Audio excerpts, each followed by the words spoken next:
الواد المفتي الجربان اللي عنده جرب أرانب، طالع بيقول امبارح الدعاء لولي الأمر أعلى مرتبة من الدعاء للنفس. وانا الحقيقه عايزه اطلب منكم ان انتم فعلا تدعوا له، لعل فيكم مستجاب الدعاء، ولعل فينا من هو مستجاب الدعاء. يمكن تصيبوا دعوه تقصف عمره ان شاء الله باذن الله. وما تنسوش وانتم بتدعوا له ادعوا له المفتي كمان. عشان ينولوا من الحب جانب. انا ما اعرفش الحمير الكاتيانه بنت الاحبه دي بتجيب الثقه من النفس دي منين.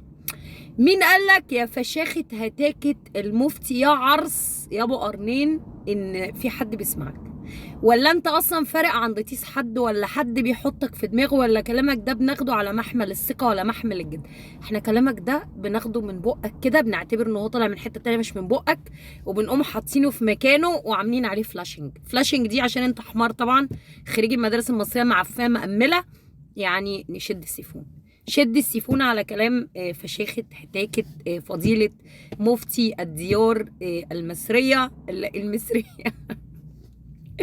لانه طلع يخري علينا علشان ينوبوا من الحب جانب. بس انا عايزه اقول لك يا فشاخة المفتي، ما بقاش فيه خلاص. يعني هو عبد الفتاح دلوقتي في مرحله انا مش عايز، انا مش قادر. وانت حتى لو جبت له